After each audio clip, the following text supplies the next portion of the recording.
الحمد لله وكفى وسلام على عباده الذين اصطفى اما بعد قال الله تعالى وما ارسلناك الا مبشرا ونذيرا. حضرات گرامی، میں اس بزم قربان میں سیرت نبوی صلی اللہ علیہ وسلم کے متعلق کچھ عرض کرنا چاہتا ہوں، اس امید کے ساتھ کہ میری باتوں کو بغور سنا جائے. جب اسلام خانان کی چوٹی سے پھیلنا شروع ہوا، آپ صلی اللہ علیہ وسلم اپنی روشنی سے دنیا والوں کو منور کرنے لگے تو باطل پرستی میں کھلبلی مچ گئی. ساری قوت و طاقت، دل و دماغ نور اسلام کو بجھانے سٹ کرنے لگے.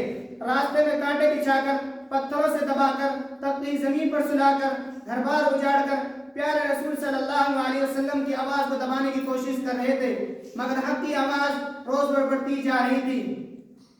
حضرات، سن 7 نبوی محرم کا مہینہ ہے کہ مکہ کے تمام لیڈروں نے مل کر ایک میٹنگ کی. ابو جہل نے پوری قوم کو للکارا، اے غریب عربو، جس ہم بچے کا خیر سمجھ رہے تھے وہ ہماری عزت آبرو کے لیے طوفان بن چکا ہے. جس دین کی محمد چرچا کر رہے تھے ان کے ماننے والوں کی تعداد روز بڑھتی جا رہی ہے. ہمارے خداؤں کی توہین کی جا رہی ہے، جھٹلا اور ٹھکرایا جا رہا ہے. اس لیے اے عرب کے بہادروں، اب پوری طاقت سے آگے بڑھو، ورنہ وہ دن دور نہیں کہ مکہ سے دلیل وفال ہو کر نکلنا پڑے گا. ابو جہل کی تقریر نے پوری قوم کو گرما دیا.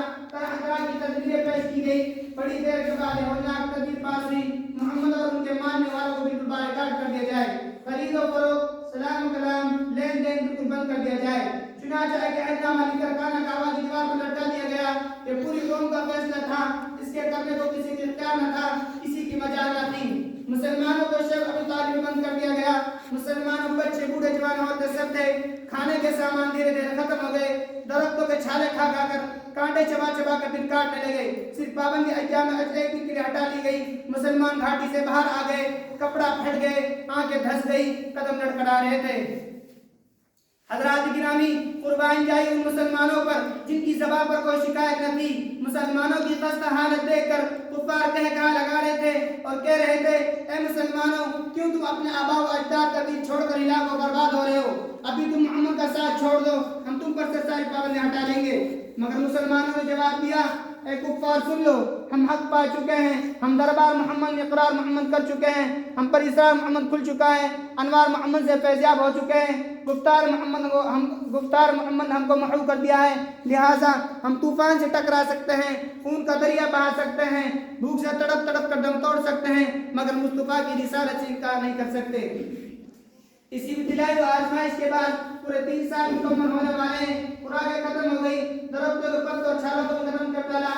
جوان بھوک سے چکرانے لگے، پھول جیسے بچے ماں کی گودوں میں تڑپنے لگے. اس گھاٹی کا سب سے چھوٹا بچہ اچانک اپنی آنکھیں کھولتا ہے، اپنی امی سے کہتا ہے، ماں میں بھوک سے مر جاؤں گا، مجھ کو بچاؤ ورنہ میں مر جاؤں گا. ماں کا ضرب کا بندھن ٹوٹ گیا اور بے تحاشا اپنا سر زمین پر پٹکنے لگتی ہے، سر پھٹ جاتا ہے. لوگ اسے سنبھالتے اور وہ کہتی رہتی، مجھ کو چھوڑ، میں اپنے لخت جگر سے پہلے مرنا چاہتی ہوں.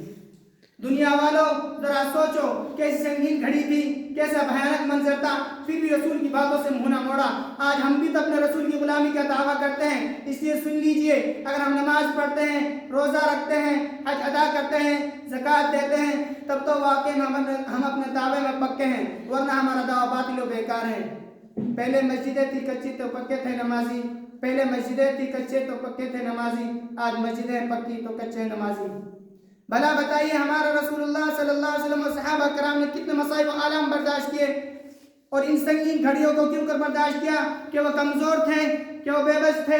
ہرگز نہیں، ہرگز نہیں. وہ تو عرش و فرش کے، لوح و قلم کے، شجر و حجر کے، جن و بشر کے، حور و ملائک کے، خوشی و ترک کے رسول حاضر بن کر آئے تھے. اور جو رسول بن کر آتا ہے، اللہ اس کو پورا قادر بنا کر بھیجتا ہے. بہر کیف اور عقیل ان کی والدہ کو دیکھ کر مکہ میں کوہرام مچ گیا. سرکار دو عالم صلی اللہ علیہ وسلم سجدہ میں گرے ہوئے تھے. ابو طالب جو آپ کے چچا ہیں آتے ہیں، کہتے ہیں، بھتیجے اب برداشت کرنے کی طاقت نہیں، اب تلوار چلانے کی اجازت دو. فوراً حضور صلی اللہ علیہ وسلم فرماتے ہیں، انشاءاللہ آج ہم لوگ اس گھاٹی سے نکل جائیں گے. مسلمان پورا 3 سال بعد آج دین و دنیا سلامت لے کر گھاٹی سے باہر آ گئے.